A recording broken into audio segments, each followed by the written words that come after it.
All right, good morning, everybody. We're going to give it just a minute or so and let some folks filter in, and then we'll kick all of this off.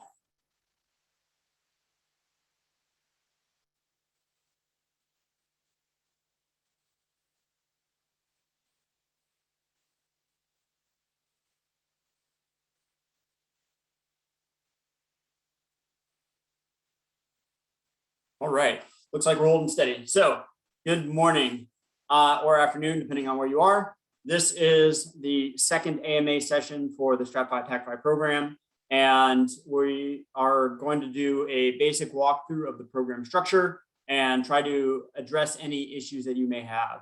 So when we start to ask, or when we come to the Q&A portion, what I would ask is that you hold off until I can make it through the deck. Hopefully we will address any of the questions that you have. If you have questions after that, please feel free to drop them into the question and answer section. The team will help to filter and move those up. There's also a voting option. So if there's a question that's in there that you would really like to see answered, please feel free to upvote that, and the team will try to address that earlier than later. All right, so here we go. So as we talked about, we're going to walk through why this program exists, some of the results that we've seen for the last program, the structure, the eligibility, what some of the matching criteria look like, how the notice of opportunity has gone out, as well as what is coming next. So for the purpose of this program, so what we were trying to accomplish here is building these relationships between the different organizations that are currently in the Department of the Air Force, and really connecting the end user organizations as the people that are utilizing the technology to the organizations that are responsible for acquiring the technology and bringing that into a sustainable state. And then we're also in a position where we can leverage private sector investments, as well as you all as the companies and the SBCs, in order to bring in new and innovative technology into the department. But this program is also predicated on making that transition from the phase 2s that you've already accomplished or are accomplishing, and setting yourself up for success in a phase 3. So we want to make sure that we are creating that pathway for success in the future. So for the 21 packages, we received 162 of them. And out of that 162, we've been able to support a little bit over 100 packages, resulting in the dollar figures that you see there. So overall, this was pretty successful. We've been able to really accelerate a lot of initiatives that are occurring in the Air Force by bringing together different pots of money, as well as different players, so that we can move these initiatives forward. How does this all work? So we publish a notice of opportunity. And in that notice of opportunity, you're going to see a couple of opportunity spaces. One is TACFI and one is STRATFI. You can see the dollar values that are below each of these items. Those are reflective of the amount of SBIR funding that we are willing to put against these types of initiatives. Now, once we put out that notice of opportunity, inside of the templates and in the criteria that we are asking you to collect is information about your Air Force customer and end user. So the way that this will ultimately play out is, while we are releasing the notice of opportunity and creating the program, it is ultimately going to be the responsibility of the Air Force people that you identify and are moving forward with to do the execution of the contract. So we make a decision of whether we are willing and able to fund a capability package, but ultimately they're the ones that are going to be doing the work to get the contract out the door and into your hands. Eligibility. So first and foremost, there's been a lot of movement over the last year for companies that have grown out of eligibility for being a small business concern. So we need to make sure that you are still a small business concern and can receive a Silver Star award. The next piece of this is being on an active Department of the Air Force phase 2, or it's been completed within the last 3 years. So that 3-year point is being calculated from the day that the original phase 2 was awarded to you. So this is a bit of a change from last year. So we are creating a firm start date and calculating that to the submission window. The next piece of this is you cannot have already been awarded a sequential phase 2 based on the phase 2 that you want to apply against. There's a whole small in the SBA policy directive that goes around this, but point being is that we are not in a position to execute a third phase 2, so we cannot accept sequentials on this program. The next piece of this is you have to be post 90 days of execution of your phase 2 you are currently on. Basically, we want to make sure that there is a there and that the end users and customers can speak to the performance and the value of what you're bringing to the table inside of that phase 2. The next piece of this is you are not executing a prior STRATFI effort at the time of the submission. So we are looking at just those people on STRATFIs not being able to apply when they're on a current STRATFI. However, if you've completed a STRATFI or you're on a TACFI, you can still apply to this program. Next piece of this is the anticipated work needs to be within the United States. This is also part of the policy directive.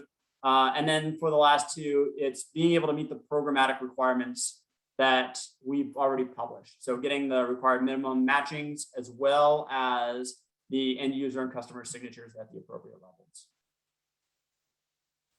So when we look at the two opportunity spaces that are in this notice, you have the TACFI and the STRATFI. Then we take a look at the two categories in which the money is coming from. So you're going to see this term defense only and dual use. These terms are referring to where the money is coming from, not the type of technology. All right, so I'm gonna say it again for emphasis. It refers to where the money is coming from, not the type of technology. So for instance, you may have a technology that can be used inside of the government / DoD and also has a commercial application. That is considered a dual use technology. But if all of your money for this program is coming from a government source, for example, if AFRL is putting money into this as the matching criteria, that is considered a defense only option. Okay, so the ratios are what you see there. So for a TACFI, it's going to be 1-to-1, either 1-to-1 SBIR government or 1-to-1 SBIR private funding. And then for STRATFI, it's 1-to-2 for the defense only or 1-to-1-to-2 for dual use. The STRATFI ratio that you're seeing there for the dual use is the only opportunity space that we are providing that allows for the combination of other government funds and private investment. So this is where you can leverage a lot of different opportunities. We do have some criteria that's associated with what makes for eligible government funding as well as private funding. But what we'll talk to here as on the asterisks are the use of phase 3 money. That's a very common way to get government funds. And the limitation we're putting around this is it has to be executed within 6 months of the application. And there's other subcontracts and other types of contracts that you may have been awarded that may count, but we'll have to make a determination on how that ties back to the phase 2 that you're applying to this program with. And we need to make that connection as well as stay within that 6-month window of opportunity. The next piece of this is for the private funding and the timing associated with that. So you must receive the private funds post phase 2 execution and within 24 months of submission. So that creates a bracket of time in which you are able to receive the funding that you can then apply for the matching ratios. All right, so that was all about the money. Here are some of the common mistakes that we saw from the FY20 program. First and foremost, it is getting the right people to buy off on accepting and doing the work to execute your package, your capability, and execute the contract. So you'll see a lot of that for the first part, for the financial and contracting acceptance. In this year's program, we deliberately put in a block that we make them sign something to say, yes, I am willing and able to do the work associated with executing this phase 2 contract should it be accepted. Okay. We spent a lot of time trying to run this information down in the 21 program. And so we're building it in now. We're making that a part of the requirements for submission so that we can move this forward. Also, to help everybody out, we are doing an educational push into the government so that they know that it's coming and they know what the requirements are going to be if they are able to accept the responsibility of execution. So it shouldn't be a surprise, but if it is, direct them to the AFVentures team and we'll be able to educate them further on what that responsibility looks like. The rest of it comes down to making sure you have the right information and it is all where it needs to be inside of the documentation. So these efforts are in an effort to accelerate our decision cycle and make sure that we are moving forward the packages that are validated and are ready to go. So please make sure that all of your documentation is correct and all the information that we are asking for is present. So what's new for 22? This is no longer considered a pilot program. Last year, we called it the Supplemental Funding Pilot Program. That is banned from our lexicon. It is now going to be henceforth known as the STRATFI and TACFI program. So please keep an eye out on that for any type of media or information. If you see something that says SFPP, it is probably outdated information. All of the most current information is going to be located on the AFWERX.com website and then the STRATFI and TACFI page. So please stay tuned to that. We are going to be pushing more information there. For example, the AMA link is going to be there, as well as additional information like the FAQs, et cetera, et cetera. So that is going to be the source of truth for information. Next is TACFI has increased to $1.8 million. So we've been able to up that threshold in accordance with how the waiver barrier for the SBA has been increased as well. The next piece of this is we are going to be doing a submission form for the capability packages. We are still getting that finalized and fleshed out, but as soon as that hits the website, what we are going to be expecting is that you are going to take the information that you've been able to collect from your capability package and drop it into the ingest forms. So it will be a copy and paste. We are trying to ensure that we have good data integrity, as well as the ability to accelerate our decision-making cycle. So that is why we are doing it this way. It is going to be a little bit redundant, but we ask you to bear with us as we try to work through the evolution of this capability so that at the end of the day, we can make these decisions faster with more fidelity and be able to move everything forward at a better clip. So please stay tuned to that. That is going to be hitting the website here in the very near future.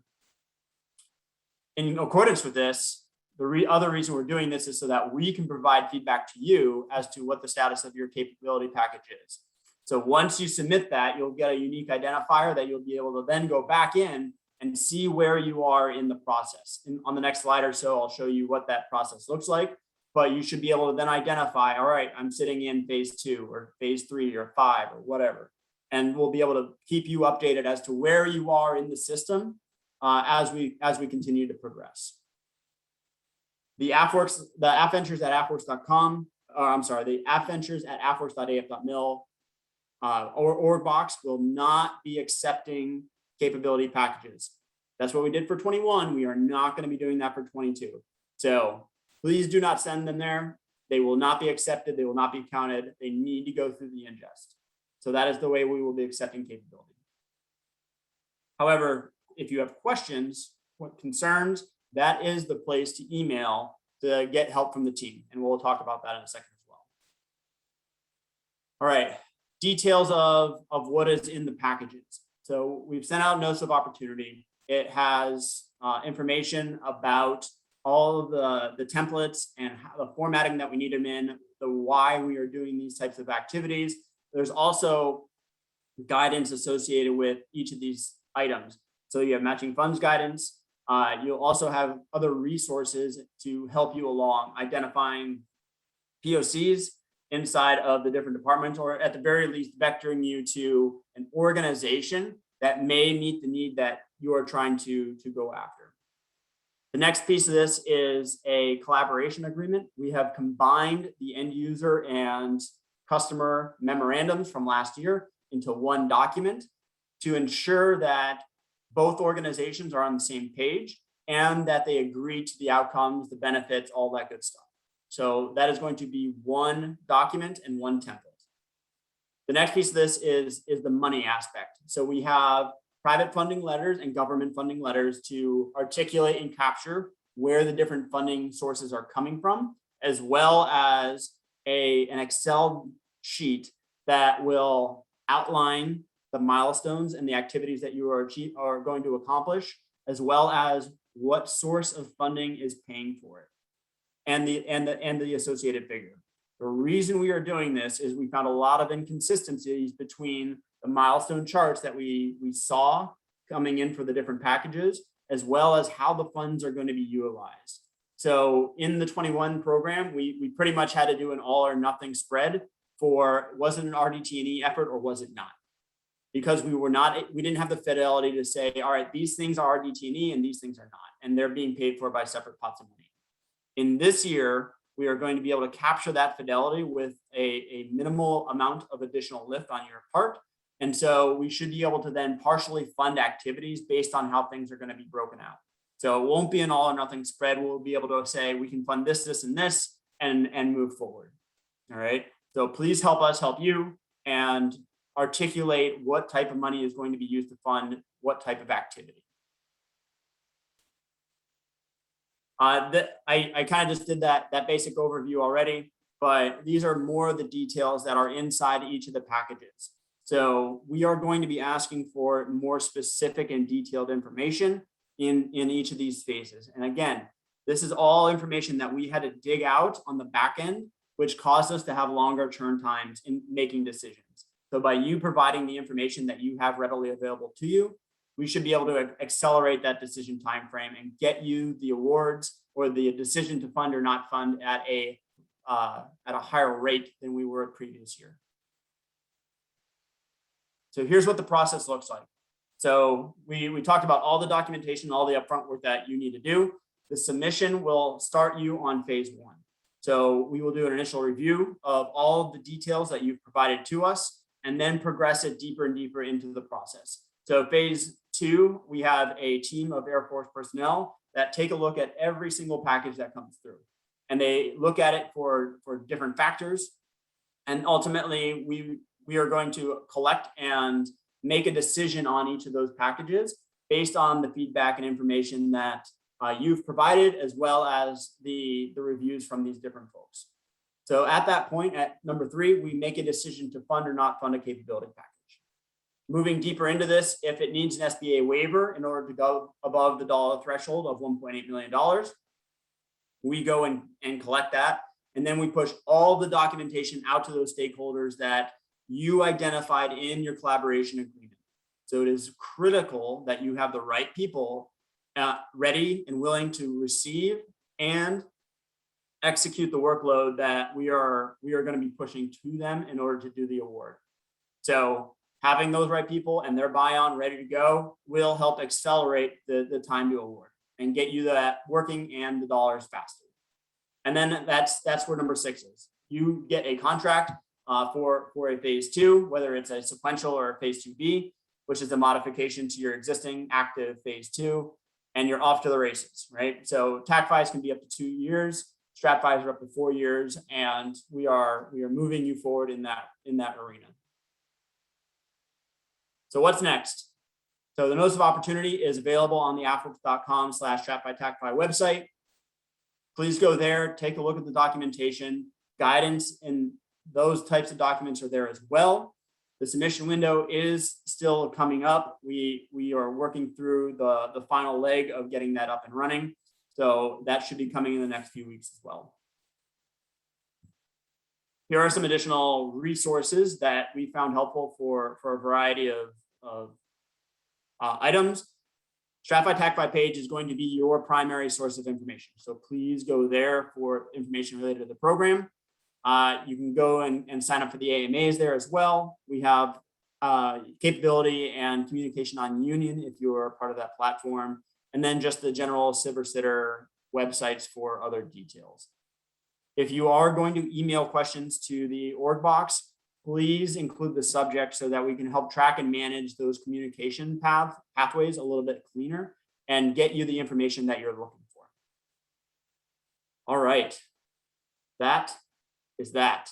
So let's turn to and open up for questions. Melissa, what do we got?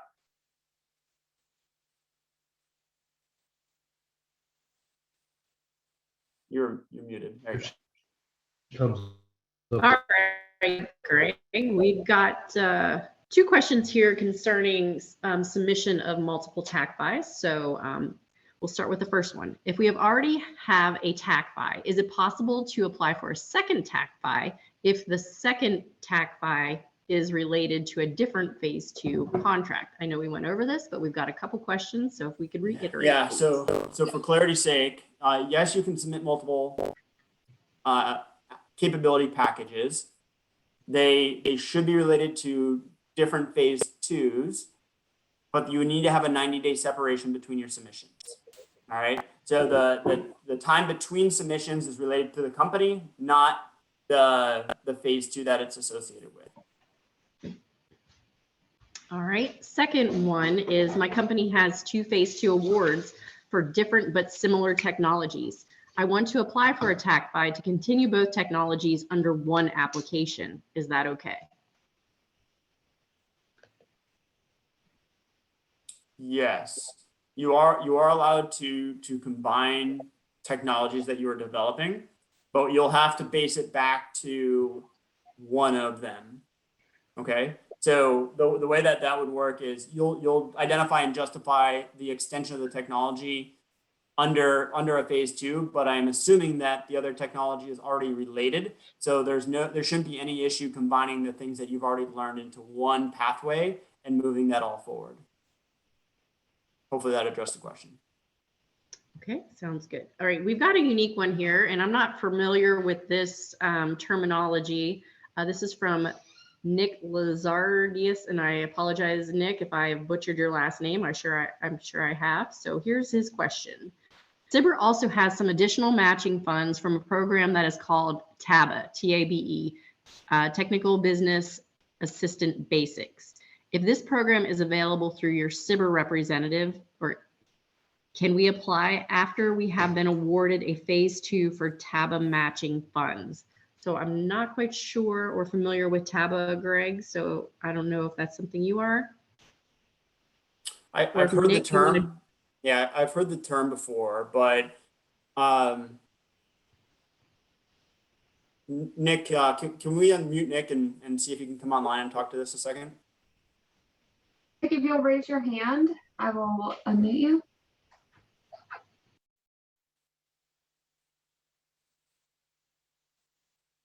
All right, you should now be able to unmute yourself. Yes, Greg, we had some state representative visiting our site, and they mentioned about a few programs within SBIR for matching. And this particular program is called TABA, which is helping you with business marketing after you develop a product.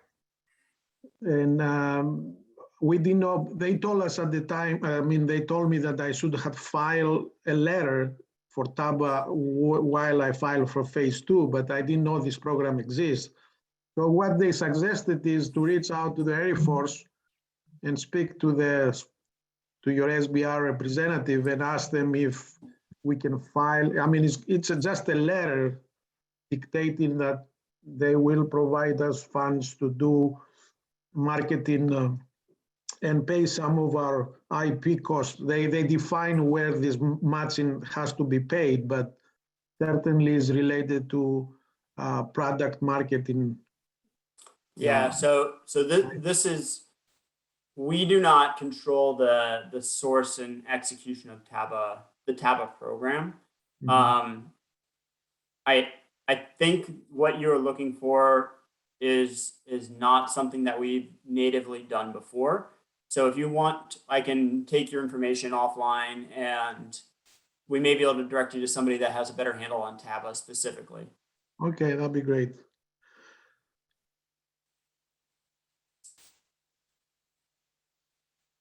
All right.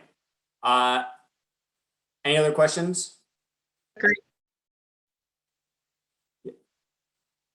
We have more questions in the Q&A. Oh, I don't know if we.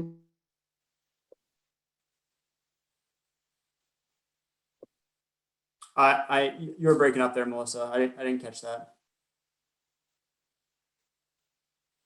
Yes, can you hear me now, Greg? Yes, I can. Okay, we have no more questions Okay. in the Q&A queue. So if you want to go live and answer questions. Sure.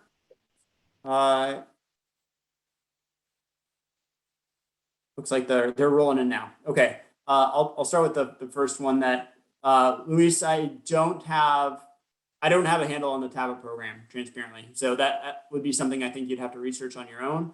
My basic understanding of it is that it's an additional source of funds that allows cyber companies to, like Nick described, to do the marketing and research associated with their company. But again, I do not have a firm understanding or handle on that program. All right. Nylish, we have a big technology company planning to use our technology for phase 3 with their funding to get this capability in USA. We got phase 2 selected but not awarded. We have a strong support from US Space Force, AFRL. Is there a way to leverage the STRATFI TACFI? I was told D2P2 could be leveraged by Melissa earlier. So you have to have an awarded Department of the Air Force phase 2 to participate in the program. So a selected but not awarded is not going to get you there. The technology company with the phase 3, is your company currently not a U.S. company, or are you doing work outside of the U.S.? I'm not sure where that one's going. Nylish, if we could unmute her too.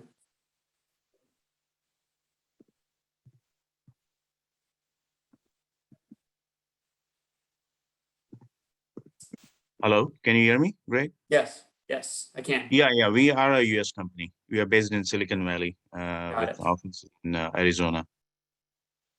Got it. Okay. So that's the direction there is you need to have a Department of the Air Force phase 2 in order to participate in the STRATFI TACFI program, an awarded Department of the Air Force phase 2. And beyond that, the phase 3 activities that are going to be benefiting a technology company, that's all to the good. We like to see that type of rollout and benefit to the small businesses. But until that original eligibility criteria is met, we can't do much beyond that for this program. Okay, thanks. No problem. All right, Dave, one of the questions is in the funding sheet, the funding spreadsheet asks whether there are any government matching funds that will expire in 22. If our package is successful and our end user is planning to use FY22 funds, do we think we'll have a decision in time for the command to execute those funds? And for clarity, they are also planning on FY23 funds. So Dave, there's a couple of pieces to this. The first thing we need to know is what is the color of money? So if it's O&M expiring FY22 funding, if you get that package in early enough, it's really going to be the turn time for them to make a decision. So yes, we are currently over the last year's program, we averaged about 80 days for a decision. With these additional implementations of the ingest form and other things, we are looking to cut that down dramatically, but it will really depend on how long it takes to submit the package, and then also how long it takes for them to execute the contract.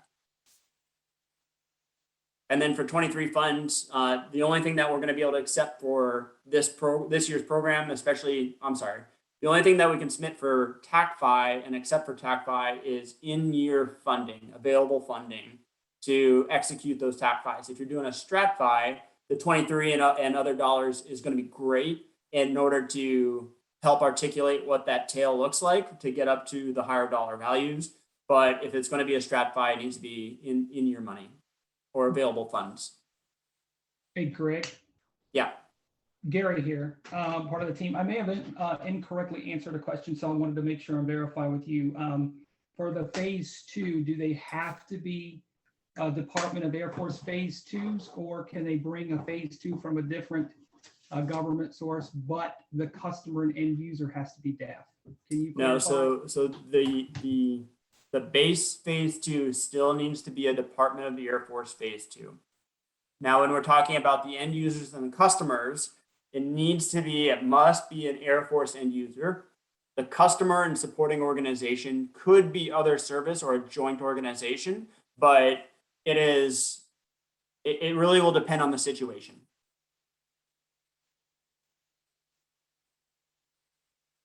Okay.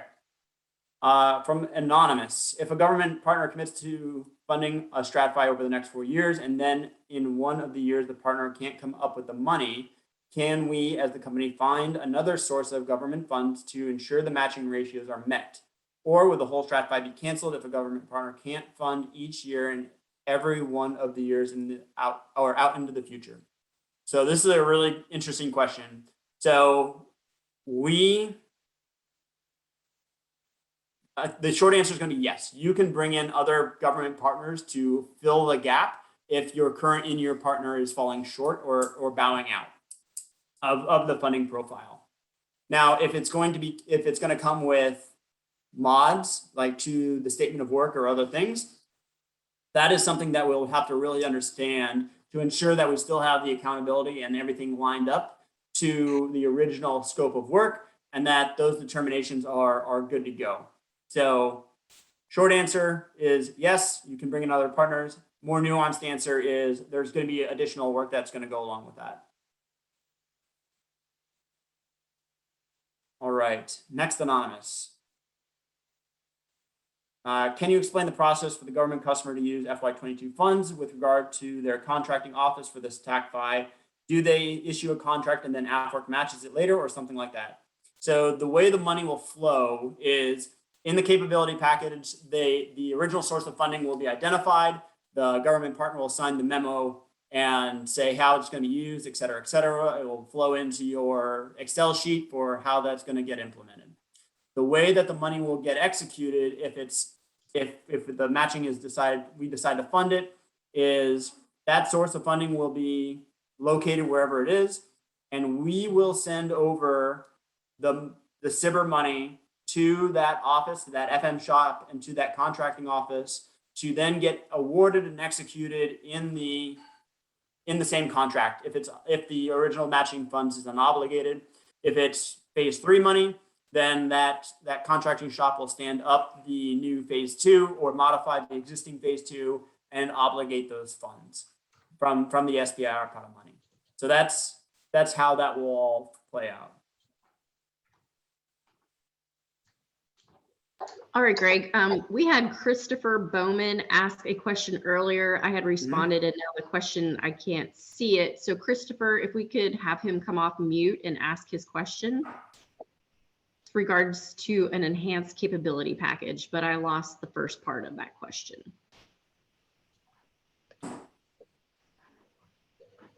Christopher, you can unmute yourself.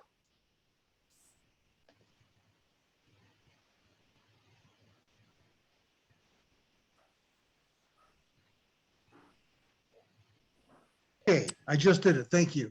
All right, we may receive an ECP, enhanced capability package for our current DAF phase 2. Does that disqualify us from TACFI? An enhanced capability package. That's what they called it. I've not heard that terminology before. Can you describe what happened? An ECP, basically the customer is looking for funds to continue our phase 2 out at SAC-T. Okay. But okay, so I'll find out more about what that ECP exactly is, I guess. But you're saying you're disqualified if you receive what on your phase 2? Yeah. So if you've been awarded a sequential phase 2, which is basically a second phase 2 off of your original phase 2. It's a whole separate contract. Okay, got it. Understand. Thank you. Which may be what they were trying to do, but if you've not been awarded that, then right, you still qualify for the program. Okay, thank you. Yep. Thank you, Christopher. All right, Greg, we got another one here. Does the match have to come from the customer, the group that will be doing the contracting office, or can it come from a different source? It can come from a different source. It can come from hundreds of other sources. It doesn't really matter where the money comes from. as long as it is a government source, and that's the pathway you're going down for the defense only. So for matching funds, government funds, we can accept local, state, federal, other agency. It doesn't really matter as long as it is government dollars coming in to match and be used as the matching component, and they meet the eligibility criteria for some of the other factors.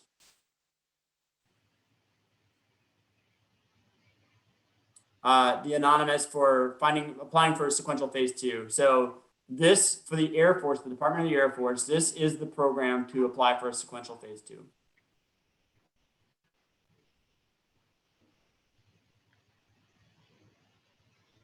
That's all we have in the Q&A right now. Okay. If Can I anybody ask wants one to come more, online, feel free to do so. one more quick question, Chris Bowman, if you can hear me? Yep, I can hear you. What if we receive funds from an FFRDC to apply our technology for their applications? Would that count for as matching funds? That's an interesting one. So it depends on how that source of funding is coming in, right? If it's from, let's say it's MIT, right? Is it MIT, the educational institution, that's doing it, or is it? Okay. To be specific, it's Aerospace Corporation. Okay. So are they doing it as They're something for themselves, or are they doing it on like behalf of somebody else? on behalf of NASA. Behalf of NASA. But it's funds coming from them to take our technology and apply it for NASA. And I assume the funds originally came from NASA. Yes. Yeah, that's an interesting one. So what I would initially say is that if the FFRDC is acting as a pass-through and it's government funding, it'll probably count as government match. But what I'm going to caveat that with is I think we would need to research that a little bit more. That's my initial gut take, but we should take that internal and make sure that we give that information to you correctly. Okay, I appreciate that. Thank you.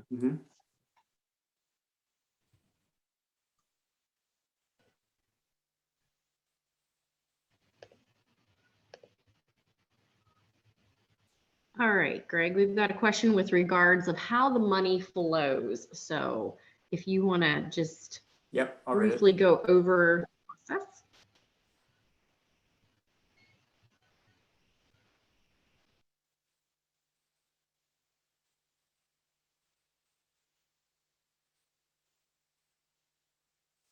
Okay. Yep. So if the money is unobligated, that is the easiest thing to do, right? If SOCOM can hang on to the money and not obligate it, assuming that it is not SBIR dollars, so that's a key component for the government matches. It cannot be SBIR dollars from other services, agencies, whatever.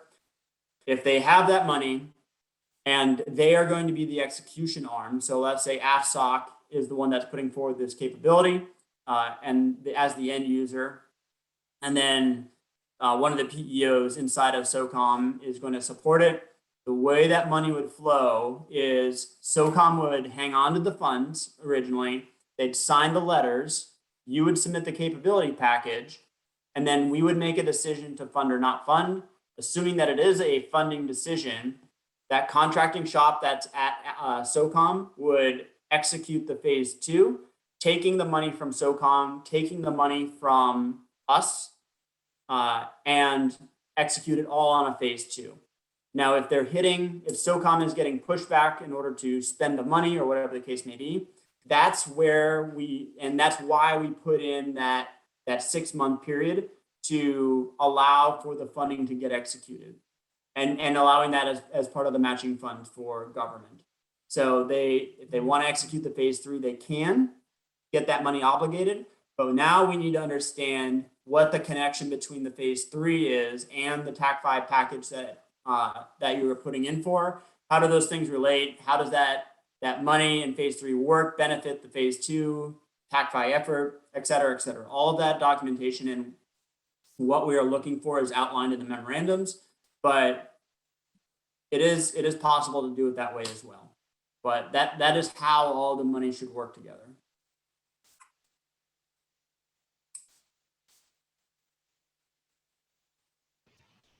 All right, we got one more in here. This one has to do with STTRs. Mhm. So can you have a research institution as a partner on a TACFI or STRATFI? So basically, it's something that becomes a STTR phase 2 expansion. Yes, absolutely. This program is not solely the realm of SBIR. It is also meant to enhance the STTR pathway. So yes, 100%. If you are working as an STTR, you can continue that pathway into the STRATFI TACFI program.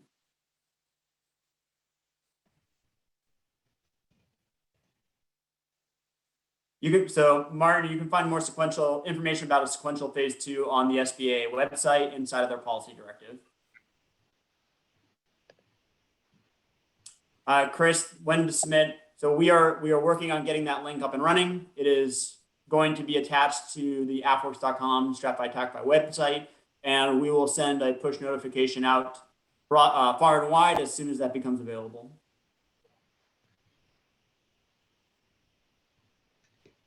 So Greg, we have a question in here about the SBA waiver. If they are using a phase 3 for matching funds, do they have to apply for SBA waiver? Did you go over that? The matching funds are not what drive SBA waivers. It is the use of SBIR or STTR funding that drives that waiver, the necessity for that waiver. So regardless of what matching funds are coming in, it is the amount of SBIR funding that we push forward to do it. And my team takes care of the SBA waiver process. So it's not something you would have to worry about as a company or other government entity.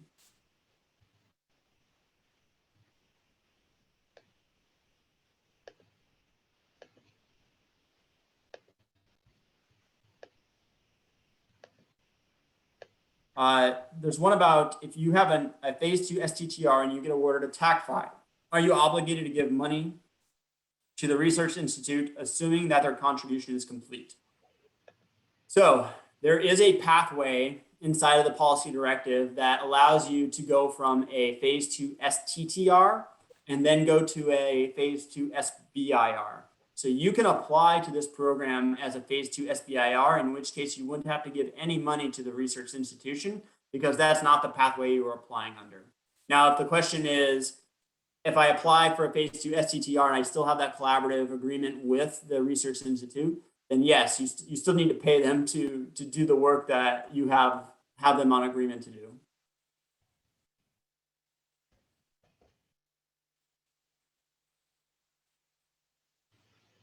Right.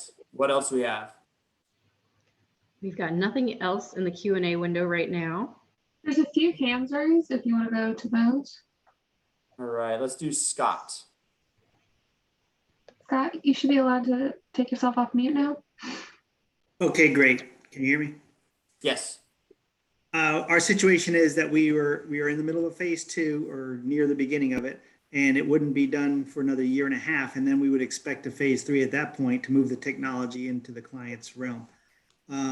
However, the client just pushed out an RFQ on the 8th, which was a couple of days ago, for a 30-day window for a proposal to do a sustainment contract, which could definitely fall in line and use our technology.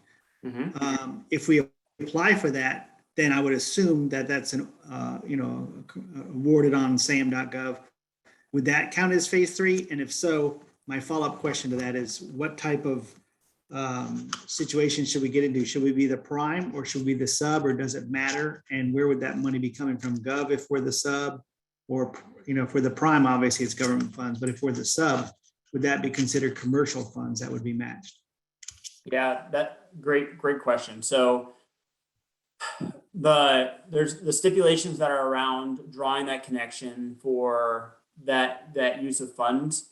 The first piece of this is going to be, did the government ask for small business concerns, ask for your technology by name, things along those lines? If that's the case, you have a very clear connection between these things in order to leverage that as phase 3 money. The next piece about where the money is coming from, that is going to be dependent. If the government's paying you directly, or if that money is flowing through the vendor. So it's going to depend. And we'd have to look at some of the situations around that. But as to whether you should be a sub or a prime, that's a business decision that I'm not going to step in the middle of. But Sure. we'd be able to at least address your use case as that develops and help articulate what's happening there. Okay, because we have a couple options. We could let somebody else win it and then get money from them as an industry for the technologies so they can use it, as opposed to being a sub right when it's awarded. So this is like 30 days we have to decide this, and we'd like to get the TACFI application going. So okay, that helps a little bit. Thank you. Absolutely. And John.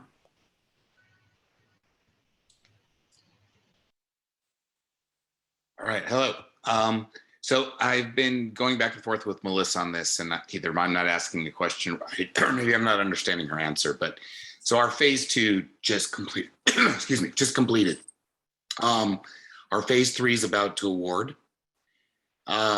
If we're using the phase 3 and applying that as our matching, if we get awarded the STRATFI, does our customer have to put out a brand new contract, or can they have an option within or modify our phase 3 to apply the money to? It's kind of just a technical contracting question, I guess, but. Yeah, so the short answer is they were going to have to execute a brand new phase 2 award.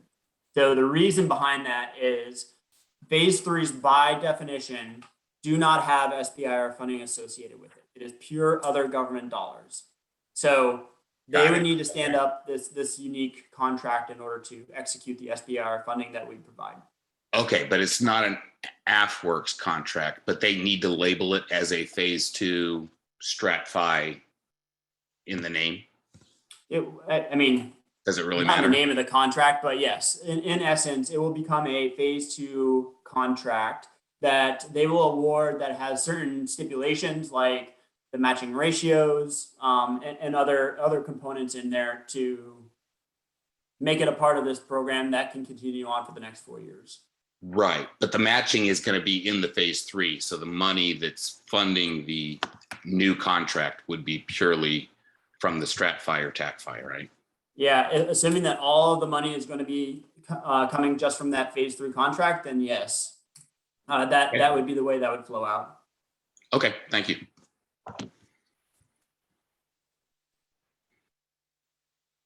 So we have another one in the Q&A window regarding transferring a STTR into an SBIR or a TACFI.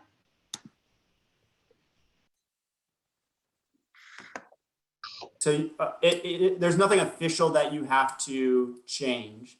You just apply to the program as an SBIR. And so all of the money that you outline in the milestones would be SBIR directed.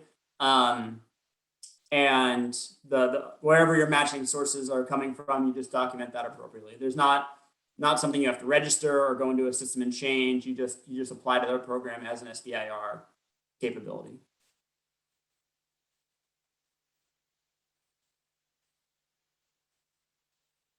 All right. Any other questions from the crowd?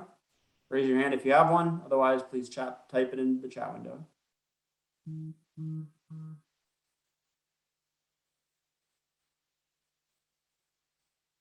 All right, we got about 10 more minutes, so I'll leave the line open here if anybody wants to come on and ask a question.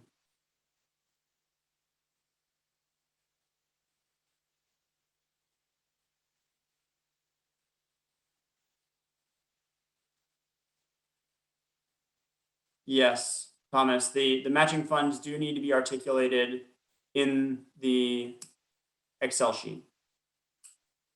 All of the funding needs. We're asking for not only the SBIR funding, but the government funding and private funding if it's applicable.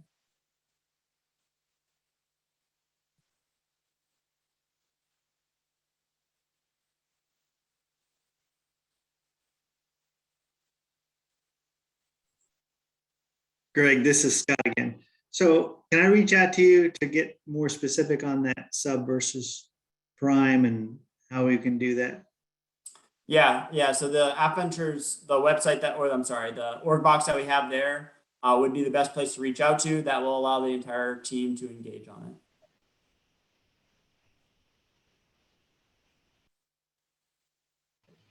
There's one from an anonymous on the line here as well. So if for some reason that the government partner decides not to fund year 3 and 4, the opportunity, it's going to be up to the business to bring in those additional ratios, right? So the government has the option to walk away from contracts. If it doesn't fit into their portfolio anymore, if they're not interested in technology anymore, whatever the reason, there are reasons that the government can walk away from contracts. So if you want this to continue, your STRATFI capability to continue, let's say for the sake of argument that the government partner is still interested in the capability, but it's below the cut line for funding. So they're not able to funnel year 3 or year 4 into this pot. If you go out and find those additional partners that are willing to support and provide money, you can continue along this pathway. But conversely, if the government partner is not interested in the contract anymore or the technology anymore, they do have the opportunity and option to walk away. So it should not be a surprise. You should not get to that option year and then they all of a sudden go, we're done, we're walking away. That should be communicated well beforehand. And part of what my team is trying to tackle is, as these things get executed by the disparate Air Force contracting offices and organizations, we try to keep our hands on the pulse of what's going on so that those types of things are not a surprise. But it is something that could potentially happen.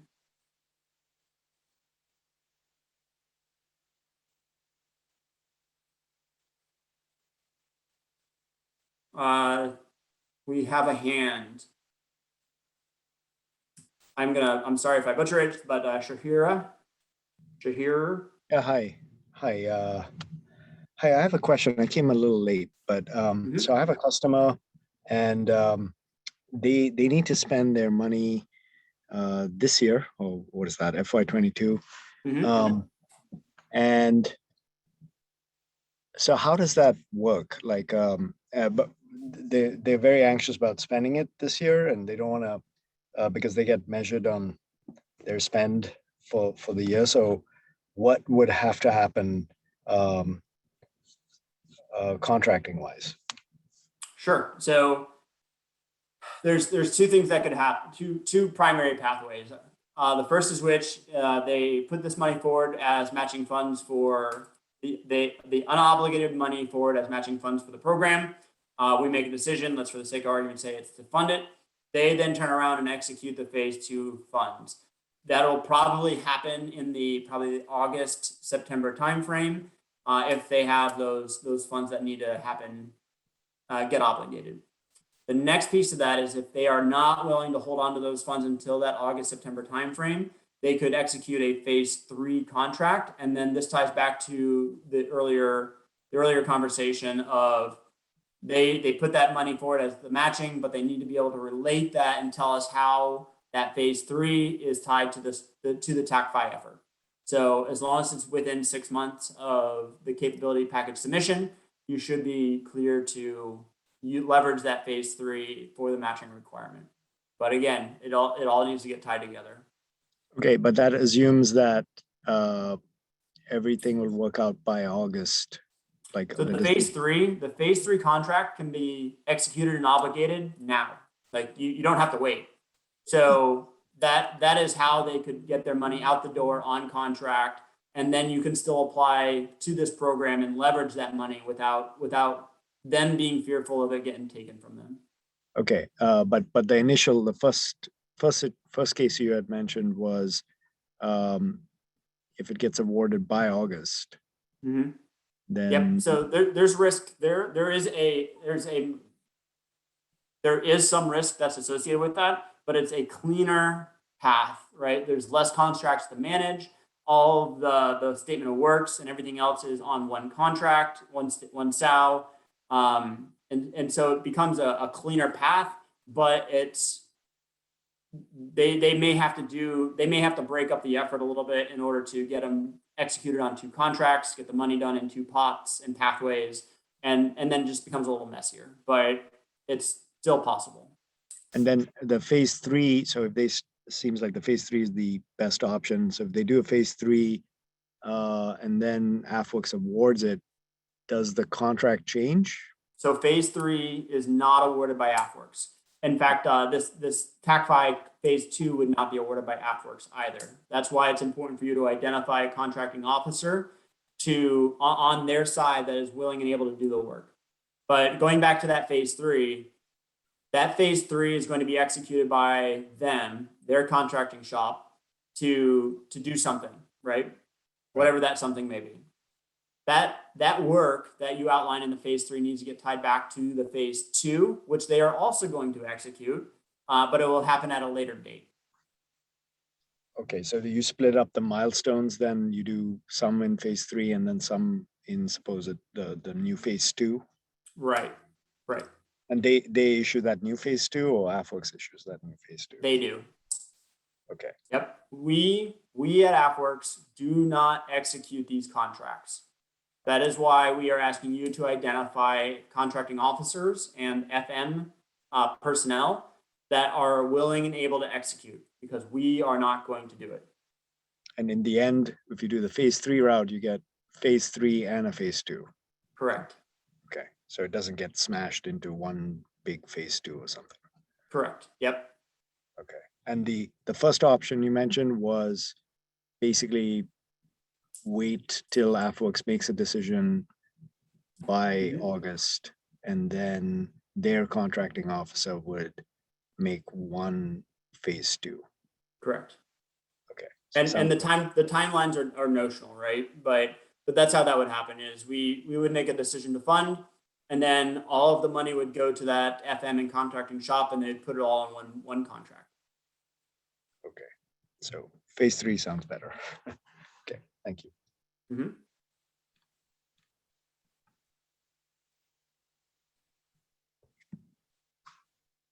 All right, anybody else?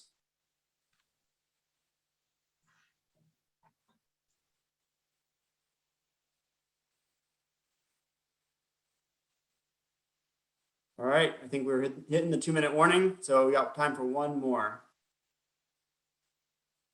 Now, for going to a phase 1 to a phase 3, it's just a matter of the Department of the Air Force or somebody willing to write that contract. So because you have a SBIR phase 1, I'll call it a SBIR phase 1 for the sake of argument, they have the sole source authority to execute a contract based on that phase 1. So they can just go and execute that contract, that phase 3 contract. No problem.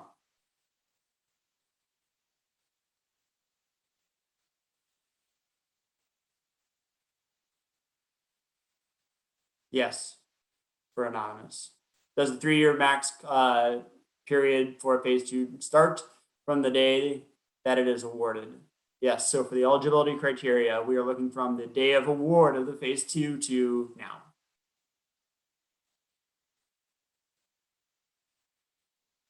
No problem. Okay.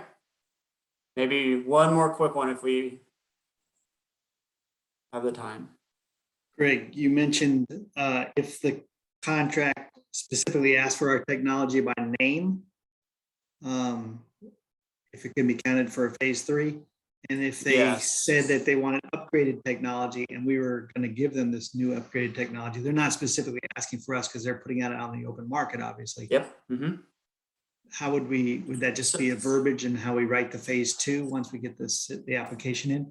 Yeah, so there's language about if a company or a contract is providing preference for small businesses, small business concerns, SBIR awardees, things like that.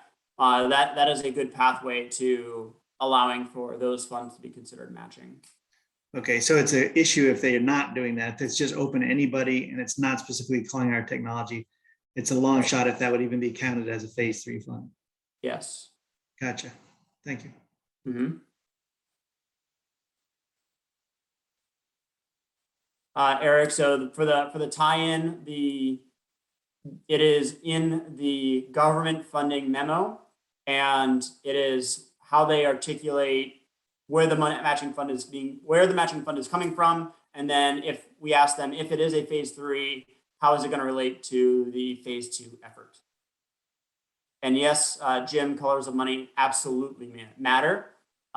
They matter in the context that we cannot break fiscal law, and the type of work being performed has to align to the type of money, but it does not matter in the context of can any color of money be put forward as matching? Yes, any color can. It just needs to align to the work, which is why we have you break all of that out in the Excel in those milestones so that we know how money is being used. Okay, I've run out of time. So Sarah, back to you. Or whoever's taking on this. Okay, no problem. Well, thanks everyone for joining us today. Be sure if you have more questions, there will be another session, not next week, but the following week. You can register on that same link that you used to register for this one. Have a great day.